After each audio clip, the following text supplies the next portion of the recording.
பெண்களுக்கு எதிரான அடக்குமுறை, பாலியல் சுரண்டல்கள் உலகில் உள்ள எல்லா நாடுகளிலும் காலம் காலமாக தொடர்ந்து நடைபெற்று கொண்டேதான் வந்திருக்கிறது.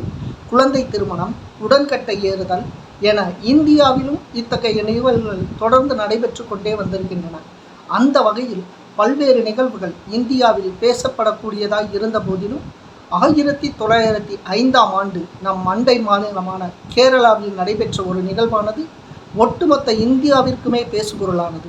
அழகி, பேரழகி, பூலோக ரம்பை என வர்ணிக்கப்பட்ட கேரளாவிலேயே மிக மிக உயர்ந்த வகுப்பு என கருதப்பட்ட நம்பூதிரிகள் குடும்பத்தில் பிறந்த அடக்குமுறைக்கு எதிராக தன் உடலையே ஆயுதமாக மாற்றிய தாத்ரி விசாரணை என்பதை பற்றித்தான் இன்று நாம் காணப்போகிறோம். இந்த விசாரணைக்கு செல்வதற்கு முன்னால் அந்த காலத்தில் கேரளாவில் அதிகாரத்தில் கோலோச்சிய நம்பூதிரிகள் இனத்தில் நிலவிய பல்வேறு மூட நம்பிக்கைகளை பற்றி நாம் அறிந்து கொள்வது அவசியம். அந்த வகையில் ஒரு குடும்பத்தின் மூத்த வாரிசு மட்டுமே திருமணம் செய்து கொள்ள அனுமதிக்கப்பட்டது. மற்றவர்களுக்கு திருமணம் செய்து கொள்ளவோ அதிகாரப்பூர்வமான வாரிசுகளை பெற்றுக்கொள்ளவோ எந்தவித உரிமையும் இல்லை. அது அந்த இனத்தின் மிக மிக முக்கியமான விதியாக இருந்தது.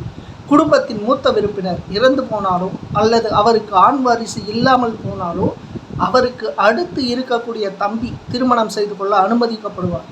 மற்றபடி வேறு எவரும் திருமணம் செய்து கொள்ள அனுமதிக்கப்பட மாட்டார். சொத்துரிமை முழுவதும் மூத்த வாரிசின் கட்டுப்பாட்டிலேயே இருந்தது.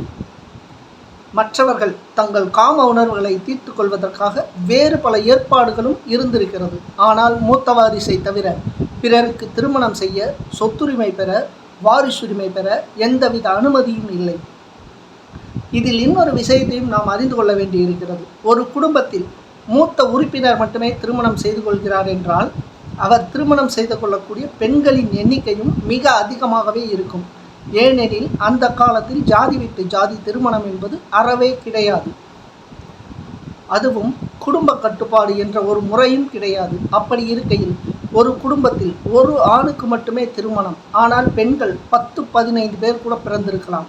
அதாவது ஒரு ஆண், அவனுக்கான முறைப்பெண்கள் 10-15 பேர்கள் இருந்திருப்பார்கள். அந்த 10-15 பேரும் ஒரே ஒரு ஆளைத்தான் திருமணம் செய்து கொள்ள வேண்டியது இருந்திருக்கும். இது ஒரு புறம் இப்படி இருக்க, அந்த பெண்களை அந்தர்ஜனம் என்று அழைப்பார்கள். அதாவது அந்த நம்பூதிரி குடும்பத்தில் உள்ள அந்த பெண்கள் மூத்த வாரிசை திருமணம் செய்து கொண்ட அந்த பெண்கள் அந்தர்ஜனம் என்று அழைக்கப்பட்டார்கள். அந்தர்ஜனம் என்பதை அடையாளமாக நாம் எதை கொள்ளலாம் என்றால், சின்னத்தம்பி என்ற ஒரு திரைப்படத்தில் குஷ்பு அவர்கள் வெளியுலகத்திற்கு காட்டாமல் அண்ணன் தம்பிகள் சேர்ந்து வளர்த்து வருவார்களே, அதை போலத்தான் அந்தர்ஜனமும் இருக்க வேண்டும். அவர்கள் வேறு எந்த ஆணையும் எவரையும் பார்த்து விடக்கூடாது. அவர்கள் கோயிலுக்கு வெளியிடங்களுக்கு செல்லும் பொழுது கட்டியக்காரன் ஒருவன் வெளியில் கத்தி கொண்டே வருவான். அப்போது வீட்டிற்குள் அனைவரும் சென்று விட வேண்டும். அந்தர்ஜனம் என்பவர்கள் மற்றவரின் பார்வையில் பட்டுவிடக்கூடாது. இதெல்லாம் இன்னொரு தந்திரத்தையும் இங்கு நாம் பார்த்து கொள்ளலாம். அதாவது 10-15 பெண்களை திருமணம் செய்து கொண்ட ஒருவன் அந்த பெண்களின் இச்சைகளை தீர்த்துவிட இயலாது. அடக்கப்பட்ட எதுவும் அலைபாயவே செய்யும்.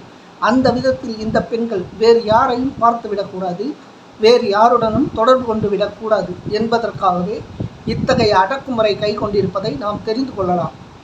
சரி, அப்படி ஒருவேளை அந்த பெண்ணுக்கு வேறு யாருடனாவது ஒரு பழக்கமோ தொடர்போ நட்போ ஏற்பட்டுவிட்டால் அந்த பெண்கள் விசாரணைக்கு உட்படுத்தும் முறைதான் ஸ்மார்த்த விசாரணை என்று சொல்லப்படுகிறது.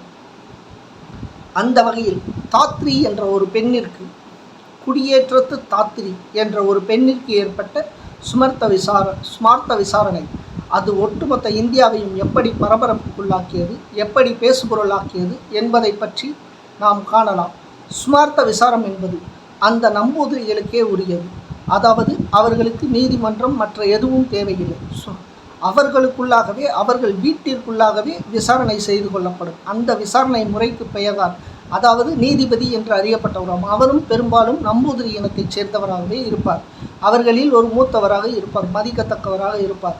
அந்த நம்பூதிரி இனத்தைச் சேர்ந்தவரும் அந்த அரசனும் சேர்ந்து அந்த விசாரணையை அந்த வீட்டிற்குள்ளேயே தொடங்குவார்கள். ஒரு வீட்டிற்குள்ளேயே தொடங்குவார்கள். அதாவது ரகசிய விசாரணை நடத்துவார்கள். அதுவே ஸ்மார்த்த விசாரம் எனப்பட்டது. அவர்கள் நீதிமன்றத்திற்கு செல்லும் வாய்ப்பு இருக்கவில்லை. இன்றைக்கு திருச்சூர் என்று அறியப்படுகின்ற மாவட்டத்தில் தலப்பள்ளி என்ற ஒரு சிறிய கிராமத்தில் அஷ்டமூர்த்தி நம்பூதிரி என்பவருக்கு மகளாக 1885ஆம் ஆண்டில் பிறக்கிறார். அழகும் திறமையுமாக வளர்ந்து வருகிறார் தாத்ரி குட்டி. பார்க்கும் அத்தனை பேரும் பரவசப்படும் அழகியாக இருக்கிறாள் தாத்ரி. அவளுடைய 12ஆம் வயதில் குறியேடத்து ராமன் நம்பூதிரி என்பவருக்கு திருமணம் செய்து வைக்கிறார்கள். அட கடவுளே, 12 வயசில் திருமணமா என்று நமக்கு அதிர்ச்சியாக இருக்கலாம். ஆனால் அது அன்றைய காலகட்டங்களில் மிகச் சாதாரணமான ஒரு விஷயம். பெண் குழந்தைகள் தான் பெண் என்று உணரும் முன்பே, பருவமடையும் முன்பே திருமணம் செய்து கொடுத்து விட வேண்டும். இல்லை என்றால் அந்த பெற்றோருக்கு அது அவமானம், ஜாதிய கட்டுப்பாட்டை மீறிய குற்றம் என்ற ஒரு வழக்கு இருக்கிறது. 12ஆம் வயதிலேயே திருமணம் செய்து கொடுக்கும் இந்த நிகழ்வு என்பது அன்றைய காலகட்டங்களில் மிகச் சாதாரணம். குறியேடத்து ராமன் நம்பூதிரி இவருக்கு ஏற்கனவே பல பேருடன் திருமணமாகி இருக்கிறது. அட என்னடா அது, ஒரு 12 வயசு பெண்ணுக்கு ஏற்கனவே கல்யாணமானவங்க கூட கல்யாணமா அப்படின்னு அதிர்ச்சி அடைகிறது தெரியுது. ஆனால் அந்த குறியேடத்து ராமன் நம்பூதிரியின் வயது 60. அட கடவுளே, ஒரு பச்சை பிள்ளைக்கு, அதுவும் 12 வயசு நிரம்பின ஒரு பெண்ணுக்கு ஏற்கனவே கல்யாணமானவனோட கல்யாணம், அதுவும் இல்லாமல் அவனோட வயசு 60 வயசு நிரம்பினவனுக்கு கல்யாணம். இந்த மாதிரி ஒரு அதிர்ச்சி நமக்கு இருக்கலாம். அது அன்றைய காலகட்டங்களில் பெண்களுக்கு இழைக்கப்பட்ட மிகப்பெரிய ஒரு அநீதியான விஷயம். மிக சாதாரணமாக அன்றைய தினங்களில் நடந்து கொண்டிருக்கிறது. இந்த நிகழ்வுகள், இந்த அடக்குமுறைகள் 2000 ஆண்டுகளுக்கு முன்பு, 3000 ஆண்டுகளுக்கு முன்பு மனிதன் மிருகமாக அலைந்து கொண்டிருந்த பொழுது நடைபெறவில்லை. இன்றிலிருந்து சரியாக 125 ஆண்டுகளுக்கு முன்பு இந்த நிகழ்வுகள் நடைபெற்றிருக்கின்றன. இது ஒரு மிக சாதாரணமான ஒரு விஷயமாக இருந்திருக்கிறது. பெண் என்பவள் உடலாக, உயிராக பாதிக்கப்பட்டவர் அல்ல. அன்றைய காலகட்டங்களில் அவள் ஒரு பொருள்.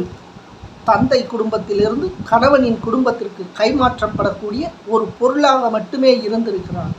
அந்த வகையில் தாத்ரிக்கும் திருமணம் நடைபெற்றிருக்கிறது. அவளும் என்னவென்று அறியாத வயதில் தந்தையின் குடும்பத்திலிருந்து 60 வயது கணவன் கையை பிடித்து அவனுடைய குடும்பத்திற்குள் அடியெடுத்து வைக்கிறாள். சரி, எல்லா பெண்களுக்கும் விதிக்கப்பட்டது போல் இந்த வாழ்க்கை நமக்கும் விதித்திருக்கிறது. இப்படியே நம் வாழ்க்கையை கடைசி வரை கழித்து விட வேண்டியதுதான் என்று எண்ணி அந்த வீட்டிற்குள் நுழைகிறார். ஆனால் வக்கிரம் பிடித்த 60 வயது ராமன் நம்பூதிரியுடன் அவளால் இயைந்து வாழவில்லை. அவனுக்கு 20 மேற்பட்ட மனைவியர்கள் இருந்திருக்கிறார்கள். ஆனாலும் விபச்சாரத்தில் ஈடுபடும் பெண்களையும் தொடர்ந்து வீட்டுக்கு வரவழைக்கும் பழக்கமும் இருக்கிறது. அறுக்க மாட்டாதவனுக்கு 68 ஆயுதமா என கேட்பது புரிகிறது. குரங்கு கையில் பூமாலை கிடைத்தால் என்ன செய்யும்? கழுத்தில் போட்டு அழகா பார்க்கும்? இல்லை, பீத்து எரிந்து கடித்து குதறும். வகை வகையாய் உணவுகள் இருந்து சாப்பிட இயலாத காரணத்தால் ராமன் நம்பூதிரிக்கும் மனநோய் முற்றி போயிருந்தது. இந்த சூழலில் வாழ விருப்பமில்லாமல் தாத்ரி அந்த குடும்பத்திலிருந்து வெளியேறி விடுகிறார். தொடர்ந்து இருவருக்கும் பிரச்சனை நடுகிறது. ராமன் நம்பூதிரியோ கண்டுகொள்ளாமல் விட்டு விடுகிறார். நரி இடம் போனால் என்ன, வளம் போனால் என்ன, நம்ம மேலே விழுந்து பிடுங்காத வரைக்கும் நல்லது அப்படின்ற மாதிரி அந்த ராமன் நம்பூதிரியும் கண்டுகொள்ளாமல் தனிச்சு விட்டுறான். தண்ணி தெளித்து தனியாக விட்டுறான். இந்த நிலையில் தனித்து விடப்பட்ட தாத்ரி பல்வேறுபட்ட ஆண்களுடன் தொடர்ந்து பழகத் தொடங்குகிறான். அழகும் இளமையும் நிறைந்த தாத்ரி சாதி மதம் பார்க்கவில்லை.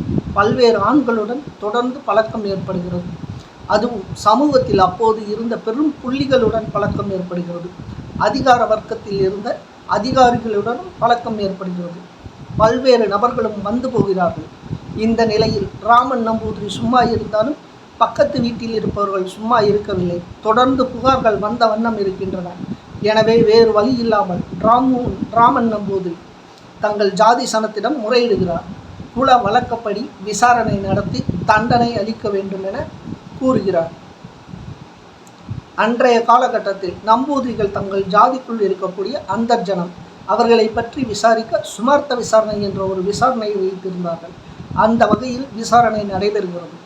அது பல்வேறு கட்ட விசாரணையாக நடைபெறும் என்பது அன்றைய காலகட்டத்தின் வழக்கம். பல்வேறு வகையில் அந்த பெண்ணை தொடர்ந்து டார்ச்சர் செய்வது, அந்த பெண்ணை குற்றத்தை செய்ததற்காக ஒத்துக்கொள்ள வைப்பது, அந்த குற்றத்தில் ஈடுபட்ட மற்ற ஆண்களை விசாரணையில் ஈடுபடுத்துவது, இவையெல்லாம் ஒரு பூட்டிய அறைக்குள் நடைபெறும். இதையெல்லாம் அந்த நம்பூதிரிகள் ரகசியமாக தங்கள் இடத்தில் வைத்து இந்த விசாரணையை ஆரம்பிப்பார்கள். அப்படித்தான் இந்த விசாரணையும் ஆரம்பிக்கிறது. இதில் ஈடுபட்ட பல்வேறு நபர்கள் தாத்ரி என்பவர் அந்தர்ஜனம் என்று எங்களுக்கு தெரியாது என்று அந்தர்பல்ட்டி அடிக்கிறார்கள். பலர் தாத்ரி என்பவர் யார் என்றே தெரியாது, அவரை நான் பழகவே இல்லை, அவரை பார்த்தது கூட இல்லை என்கிறார்கள். இதில் அதிகார மட்டத்தில் பல்வேறு நபர்களுக்கு தொடர்பு இருப்பதால் இந்த விசாரணை என்பது ஒரு பெரும் பேசுபொருளாக மாறுகிறது. எனவே இந்த விசாரணை பாதியில் நிறுத்தப்படுகிறது. இந்த விசாரணையின் போது தாத்ரி குட்டியை வைத்த இன்னொரு குற்றச்சாட்டு மிக மிக கொடூரமானது. அதாவது தான் 9 வயதாக இருக்கும்போது நடனம் கற்றுக்கொள்வதற்காக பக்கத்தில் இருக்கும் ஒரு நம்பூதிரியின் வீட்டிற்கு செல்கிறாள் தாத்ரி குட்டி. அங்கு 12 நாட்கள் அங்கு இருந்த நம்பூதிரியால் தொடர்ந்து பாலியல் வன்கொடுமைக்கு உட்படுத்தப்பட்டதாக புகாரும் அளிக்கிறார். இந்த வழக்கின் விசாரணையில் ஒட்டுமொத்த குற்றச்சாட்டும் தாத்ரியை முன்வைத்தே தொடங்குகிறது. 20க்கும் மேற்பட்ட மனைவியர் இருக்க 60 வயது 12 வயதேயான குழந்தையை திருமணம் செய்வதை பற்றி எந்த குற்றச்சாட்டையும் முன்வைக்கவில்லை. அந்த விஷயத்தை சாதாரணமாக கடந்து தாத்ரியை மட்டும் முழு குற்றவாளியாக்கும் நோக்கத்துடன் விசாரணை முடுக்கிவிடப்படுகிறது. ஆனால் அந்த விசாரணை ஆண்களுக்கு, அதுவும் அதிகார மட்டத்தில் இருக்கக்கூடிய ஆண்களுக்கு பாதகமாக மாறும்போது அந்த விசாரணையும் கைவிடப்படுகிறது. இந்த விசாரணையின் போது தாத்ரி தன்னுடன் உடலுறவில் ஈடுபட்டதாக 30 நம்பூதிரிகள், 13 அம்பலவாசிகள், 10 ஐயர்கள், 11 நாயர்கள், ஒரு 14 வயது பையன் உட்பட குற்றம் சாட்டுகிறார். குற்றம் சாட்டப்பட்ட ஆண்கள் அனைவரும் தங்களுக்கு தாத்ரி யார் என்றே தெரியாது என்கிறார்கள், சாதிக்கிறார்கள், சூடமேற்றி சத்தியம் செய்கிறார்கள்.